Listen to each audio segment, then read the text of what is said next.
영원한 삶 11 예수는 그의 팔레스타인 생활 3년 동안 대부분의 시간을 이 가버나움에서 보냈다. 따라서 가르침도 기적도 가장 많이 베푼 곳이었다. 이곳 사람들 중 예수를 끝까지 따른 사람은 거의 없었다. 베푼 곳이었지만 거의 없었다. 그래서 예수가 이렇게 단식했다. 가버나움 사람들아, 너희가 하늘나라에 가겠느냐? 그렇지 않다. 어둠의 나락으로 떨어질 것이다. 내가 만일 너희에게 행한 기적들을 소돔에서 했다면 그 성은 오늘날까지 멸망하지 않고 번성했으리라. 사실 심판의 날에 너희는 소돔 사람들보다도 훨씬 더 견디기 어려울 것이다. 마태복음 11장 23절. 예수의 이 예언은 무서울 정도로 정확히 이루어졌다. 당시 번성하던 교통의 요지였던 가버나움은 거듭된 외세의 침략과 자연재해로 멸망해서 지금은 잡초만 우거지고 사람 하나 살지 않는 곳이 되었다.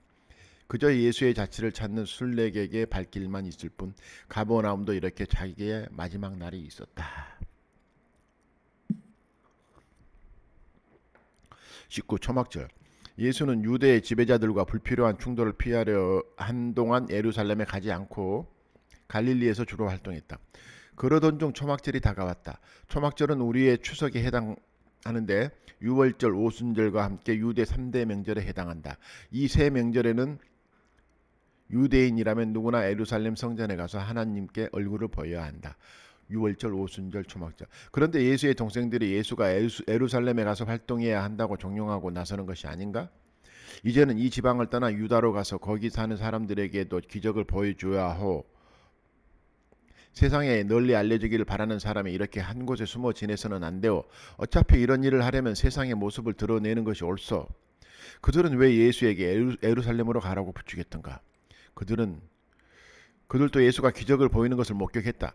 그러나 그들 역시 예수를 메시아라 생각하지 않았다. 그들은 예수가 빵을 먹여준 가버나움 사람들처럼 증표를 한번 보는 것으로 만족하지 않았다. 예수는 자신의 가르침을 믿으라는 뜻에서 기적을 보였지만 사람들은 그 기적이 자신들의 생활을 바꾸어지지 않는다면 의미가 없다고 생각했다. 자신들의 생활을 바꿔주지 않으면 의미가 없다고 생각했다. 땅의 영예를 가져다 줘야 그들의 메시아로서 의미가 있지, 일과성으로 다른 사람이 못하는 기적을 보이는 것은 아무런 가치가 없다고 생각했다. 그렇다면 그들에게 그는 단지 마법사에 불과했다. 마법사. 그렇지. 성경에 의하면 예수의 형제는 적어도 6명, 6명 이상인 것으로 보인다. 그들 형제들은 야고보, 요셉, 시몬, 유다가 아닌가? 그리고 그의 누이들은 모두 우리와 함께 살고 있지 않은가? 예수의 형제들은 예수가 오랜 여행을 마친 후 돌아왔을 때 아무것도 이루지 못하고 돌아온 모험가로만 생각했다. 게다가 예수는 육신의 혈통을 특별하게 생각하지 않는 모습을 그들에게 보였다. 한 번은 이런 일이 있었다. 예수가 제자들과 회합을 하고 있는 자리에 그의 어머니와 형제들이 찾아왔다. 그래서 제자 한 사람이 예수를 불러 말했다. 선생님, 어머니와 형제들이 밖에서 찾고 계십니다. 그러자 예수가 대답했다. 누가 내 어머니며 내 동생이요? 하면서 손을 내밀어 제자들을 가리켰다. 이들이 나의 어머니와 동생들이요, 누구든지 하늘에 계신 내 아버지의 뜻을 따라 사는 사람은 내 형제고 자매와 어머니라오. 마가복음 3장 33절에서 35절. 입전수수의 경지에 있는 예수에겐 세상 모두가 형제 자매지만 하늘의 뜻에 따르는 사람들이 더 진정한 형제이다. 하늘의 뜻에 따르는 사람들이 더 진정한 형제이다.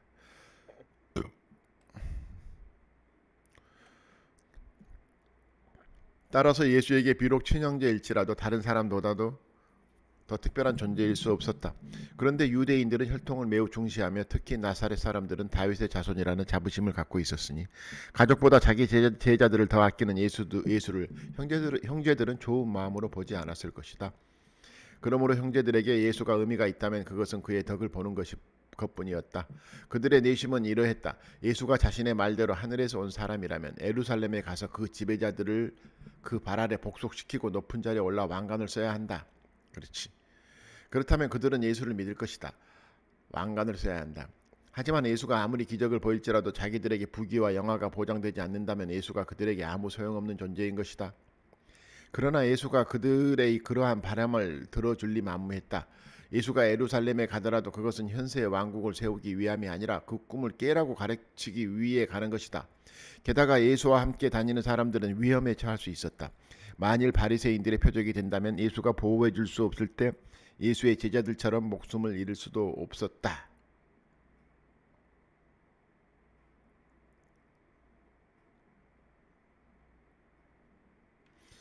잃을 수도 있었다.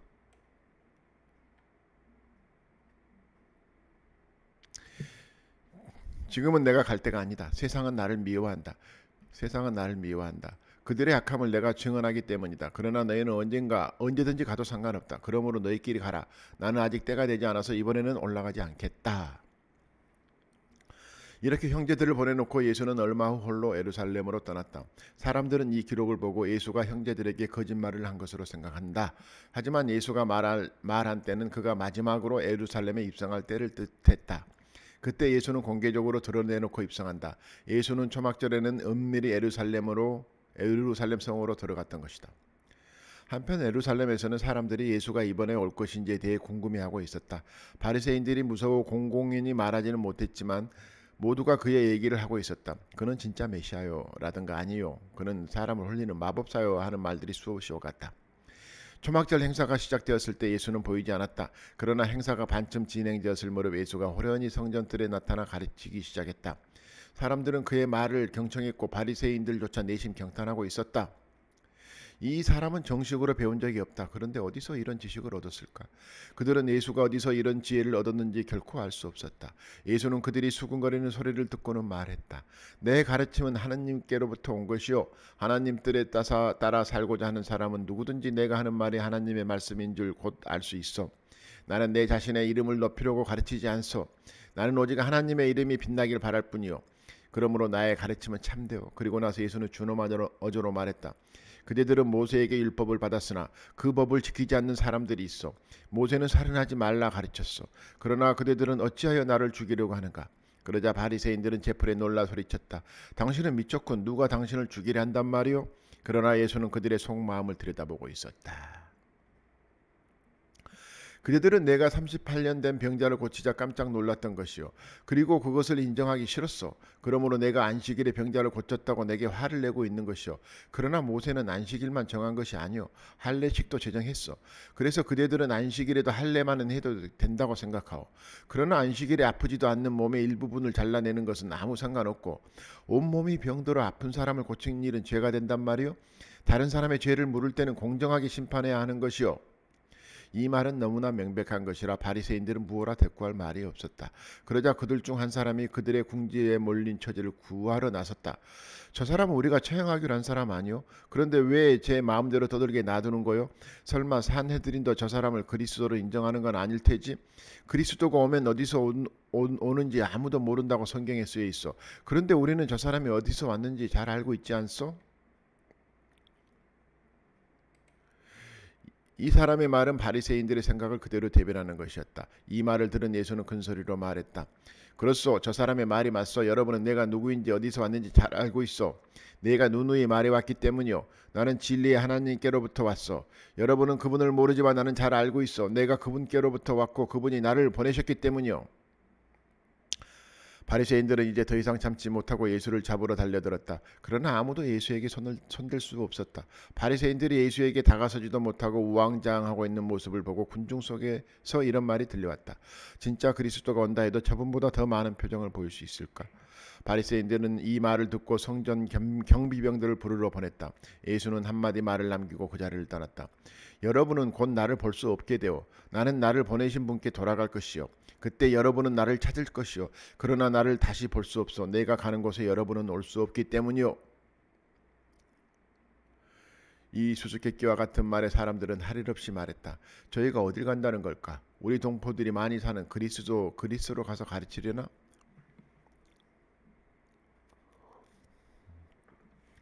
목마른 사람은 내게 오시오. 초막절 마지막 행사가 시작되었을 때 예수는 그 자리에 와 있었다. 그리고 자리에서 일어나 큰 소리로 말했다. 목마른 사람은 누구든지 내게로 오시오. 내가 생명수를 주리다. 누구든지 내 말을 믿고 따르는 사람은 그 몸속에 생명의 샘물이 흐를 것이오. 이 생명수를 마시는 체험을 누구든지 할 수 있다. 하나님께 자신을 온전히 헌신하면 실제로 생명의 기운이 온몸을 돈다. 온전히 헌신, 온전한 헌신. 그래서 그 자리에 몇 시간이고 앉아 있어도 필요한 줄 모르고 지극한 행복감을 느끼게 된다. 사람은 참 생명의 온천인 하나님과 한 번이라도 연결되면 참 생명의 온천인 하나님과 한 번이라도 연결되면 참 생명의 기운을 느낄 수 있다. 그리고 그가 하나님과 온전히 하나가 되면 참 생명 그 자체가 되는 것이다. 그러나 사람은 하나님을 모르기에 하나님과 하나가 되는 일은 어렵다. 하지만 그는 예수를 알 수 있고 예수를 통해 하나님과 연결될 수 있다. 즉 예수를 통해 하나님과 주파수를 맞추게 되는 것이다. 이것이 리채널링이다. 하지만 사람은 예수를 알 수 있고 예수를 통해 하나님과 연결될 수 있다. 이게 리채널링이다. 사람들은 다시금 예수의 말을 들으며 감동했다. 그의 말에서 생명의 근원에서 오는 기쁨을 느낄 수 있었다. 확실히 저분은 우리가 기다리던 그분이 맞다. 저분은 메시아예요. 여기저기서 이런 소리가 들려오자 바리새인들은 당혹했다. 그래서 예의 그 주장을 되풀이하며 모든 사람들이 그에게 마음이 끌리는 사태를 막아보려고 했다. 무슨 말이요? 그는 갈릴리 사람이요. 갈릴리 사람은 메시아가 될 수 없어. 성경의 메시아는 다윗의 자손이고 베들레헴에서 난다고 쓰여있지 않소. 이 말은 예언자 미가가 한 말임을 우리는 기억한다. 베들레헴아 너는 유대에서 아주 작은 고을이지만 이스라엘을 다스릴 사람이 내게서 나올 것이다. 그는 나를 위해 올 것이며 아주 아득한 옛날부터 있던 사람이다. 미가 5장 2절. 아주 아득한 옛날부터 있던 사람이다. 물론 바리새인들은 예수가 나사렛에서 난 것으로 생각할 수밖에 없었다. 그래서 메시아가 아니라고 주장할 수 있었다.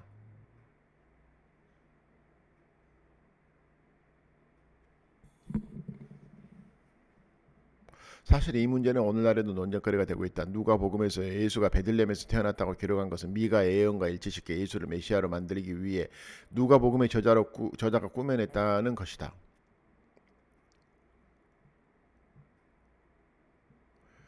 그런데 이 주장을 믿는 사람들도 적지 않은 줄로 안다. 그러면 그들은 왜 베들레헴 탄송 기록을 위작이라고 하는가?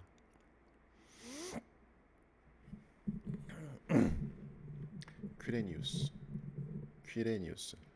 베들레헴 탄생 기록은 다음과 같다. 아우구스투스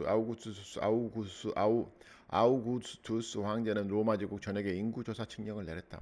이번에 인구조사는 퀴레니우스가 시리아 총독으로 팔레스타인에서 실시한 첫 번째 인구조사이다. 퀴레니우스가 시리아 총독으로 팔레스타인에서 실시한 첫 번째 인구조사이다. 그래서 사람들은 예외 없이 자기의 번적지로 등록하러 가야 했다. 그래서 요셉도 갈릴리의 나사렛에서 다윗의 고향인 유대 땅 베들레헴으로 가야 했다. 그는 본래 다윗을 감은 사람이었기 때문이다. 누가복음 2장 1장 4절.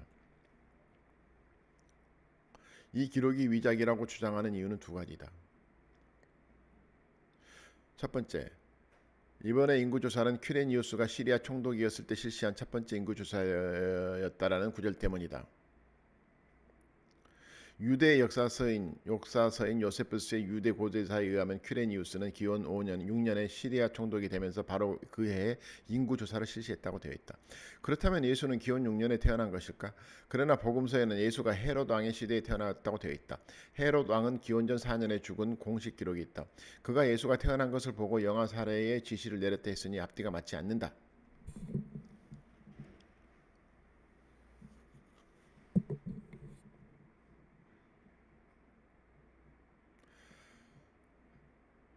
두 번째 이유는 교통이 발달하지 않은 그 옛날에 번거롭게 모든 사람이 멀리 자기 고향에 가서 인구조사를 받게 했다는 말이 과연 현실적인가? 그러면 전 국토가 몸살을 앓게 될 텐데 이것은 나사렛에서 태어난 예수를 베들레헴으로 옮겨놓기 위하여 누가가 무리하게 꾸며낸 이야기가 아닌가 하는 것이다. 그러나 복음서 저자들이 그처럼 당대의 역사를 모르고 엉터리로 성인의 행적을 기록하지 않았다. 거기에는 복음서 저자들이 미처 기록하지 않은 사연이 있었다. 우선 퀴레니우스가 정식으로 시리아의 총독이 된 것은 기원 6년에 정확하다. 그런데 그는 이미 오래전부터 실질적인 총독의 역할을 해왔던 것이다. 그는 기원전 12년에 동방지역을 관할하는 특별관이 되었다. 한데 동방지역 중 하나인 시리아의 총독 바루스는 반란 진압에 매우 소극적이었다. 그래서 황제와 언론에서는 그를 신뢰하지 않았다. 그렇지만 그를 해임하지 못할 사정이 있었던 모양이었다. 그래서 퀴레니우스를 보내어 실질적으로 시리아를 통치하게 만든 것이다. 바루스는 이름만의 총독 자리를 유지하다가 기원 2년에 해임되었다. 총독 자리는 공석이었지만 통치는 여전히 퀴레니우스가 하고 있었다. 그러다가 기원 6년에 와서야 정식으로 총독으로 발령을 받게 되는 복잡한 내막이 숨어 있었던 것이다. 그런데 로마 제국 지배의 전 세계적인 인구조사는 14년마다 한 번씩 있었다. 퀴레니우스는 기원전 7년에 총독 대리로 첫 인구조사를 실시했고 두 번째로 인구조사를 한 것은 정식으로 총독이 되면서였다.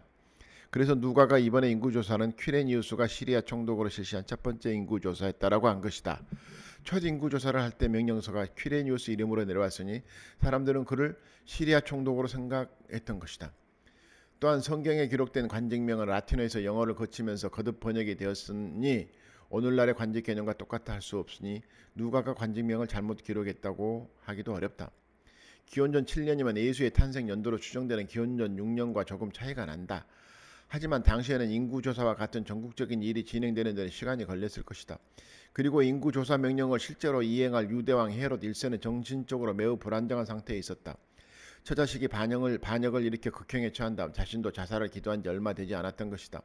또한 일설에 의하면 세금을 걷기 위한 무리한 조치에 대해 유대인들이 곳곳에서 폭동을 일으켜 이래저래 어려움이 많았다고 한다. 두 번째 논란에 대해서는 간단한 해명이 된다. 이집트는 팔레스타인처럼 로마의 지배를 받았다. 기원전 104년 이집트 총독 비비우스 막시무스가 발급한 인구조사 시행 명령서가 곰서 더미에서 발견되었다. 거기에는 누가복음에서 말한 대로 번적지를 떠나 있던 사람은 모두 돌아와서 확인을 받아야 한다고 기록되어 있었다. 인구조사 방식은 세계 각지가 모두 동일했기 때문에 팔레스타인도 마찬가지였다. 따라서 매우 번거로웠지만 실제로 모두들 자기의 번적지로 여행을 해야 했던 것이다. 여기에다 나사렛 사람들은 자신들이 다윗의 자손이며 순혈의 종족이라 다른 마을 사람들과 혼인도 하지 않았다 전해지니 예수가 베들레헴에서 태어났다는 복음서 기록이 거짓이라 주장하는 것은 설득력이 없다.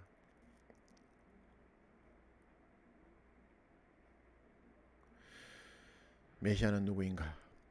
이제 성전에 있는 군중들은 예수가 메시아라 주장하는 사람들과 그에 반대하는 사람들의 두 표로 갈라져 서로 다투었다. 그러나 전체적인 분위기는 예수가 메시아라는 쪽으로 기울어져 심지어는 예수를 체포하라는 명령을 받고 온 경비병들조차도 그렇게 생각하고 있었다.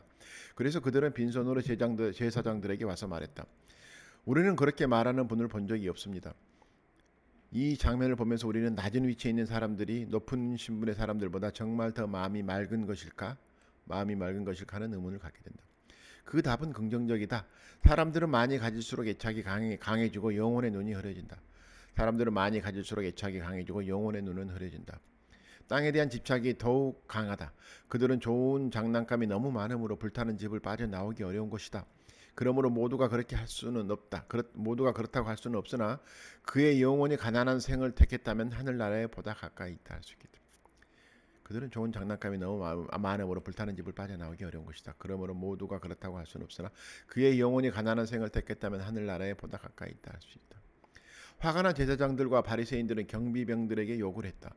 너희들도 그 자에게 홀렸는가? 우리 제사장이나 율법학자들이 그 자를 믿는 것을 보았느냐? 너희 같은 무지한 자들이나 그 자를 따른다. 너희에게 저주가 있으리라.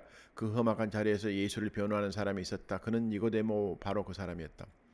우리 율법에 이르기를 본인의 말을 들어본 후에 정죄를 하라고 되어 있습니다. 그러므로 그를 비난하기 전에 먼저 그 사람의 말을 들어보아야 합니다. 그러나 그렇게 되면 지금까지 그랬듯이 제사장과 바리새인들에게 유리한 일이 있을 리 없었다. 이럴 때 그들이 할 말은 언제나 하나밖에 없었다. 이제 보니 당신도 그 갈릴리 사람과 한패인가 보군. 당신은 성경도 읽어보지 않소? 당신은 갈릴리에서 메시아가 나올 수 없는 것을 모르고? 바리새인들이 예수를 메시아가 아니라고 하는 이유는 단지 베들레헴에서 태어나지 않았다는 이유 하나였었을까? 그렇지 않다. 그것은 단지 명분일 뿐 실은 예수가 자기들이 원하는 메시아가 아니었기 때문이다. 그래, 예수가 자기들이 원하는 메시아 아니었기 때문인 거야. 그러면 그들이 바라는 메시아는 어떤 사람인가? 오늘날 유대인들이 가장 존경하는 랍비는 모세 마이모니데스 1235-1204. 그는 유대인들이 생각하는 메시아의 자격을 다음과 같이 말하고 있다. 메시아의 조건 1. 세 번째 성전을 건립해야 한다. 유대인들은 제1성전은 솔로몬 왕의 성전이고 2성전은 헤롯 1세의 성전이다.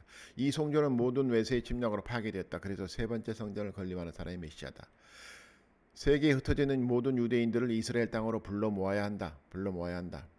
세계 평화를 확립하고 모든 증오와 억압, 고통과 질병을 사라지게 해야 한다. 세계 평화를 확립하고 모든 증오하고 고통과 질병을 사라지게 해야 한다. 이스라엘의 하나님을 전 세계에 전파하여 인류를 하나로 묶어야 한다. 둘째, 메시아의 개인적인 자격. 이스라엘 땅에 전 세계에 유대인이 모여 있을 때 나타나야만 인정된다. 다윗 왕의 후손 모세의 오경을 지켜야 한다. 일례로 안식일을 지켜야 한다. 셋째, 하나님은 메시아에게만 계시를 내리지 않는다. 하나님은 유대인을 택하시고 계약을 내리셨다. 그러므로 하나님은 유대 민족 전체에 계시한다. 어느 한 개인에게만 계시하지 않는다. 그러므로 유대인들은 메시아가 나타나면 그를 즉각 알아볼 수 있다. 그렇지 않으면 그는 진짜 메시아가 아니다. 넷째, 하나님은 인간으로 태어날 수 없다. 하나님은 태어나지도 않고 죽지도 않는다. 하나님이 인간의 형체를 취한다는 주장은 하나님을 작게 만들고 그의 유일한 신성을 훼손시킨다. 따라서 예수가 자신이 하나님의 아들이라고 주장하는 것은 신성 모독이다. 메시아는 하나님이 아니라 인간일 뿐이다.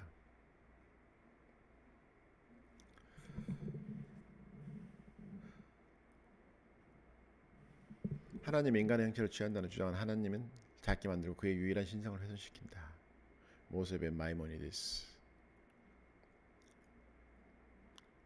이제 왜 유대인들이 예수를 메시아라고 아니라고 하는지 알 수 있을 것 같다. 그들이 바라는 메시아는 이스라엘 민족을 이집트의 압제에서 구하고 젖과 꿀이 흐르는 땅으로 인도한 모세와 같은 사람이다. 다만 그보다 더 큰 능력을 지녔을 뿐이다. 유대인에게 메시아는 먼저 이스라엘 민족을 위한 메시아가 되어야 한다. 온 인류를 하나로 묶어야 한다. 그것은 유대 민족의 세계 지배를 의미하는 것이나 다름없다. 그러나 예수는 유대인들에게 너무 큰 존재였다. 예수는 유대인의 메시아가 아니라 인류의 메시아였다. 오늘날에도 예수는 유대인의 메시아가 아니라 이방인들의 메시아이다. 이는 생전에 예수가 말한 것과 같았다. 친형제 자매보다 하나님 뜻에 따라 사는 사람들이 자신의 진정한 형제와 자매라고 형제자매 하나님 뜻에 사는 사람들이 자신의 진정한 형제 자매라. 만일 그렇지 않다면 예수는 누구의 메시아도 될 수 없었다. 다음은 가늠한 여인. 오늘은 여기까지.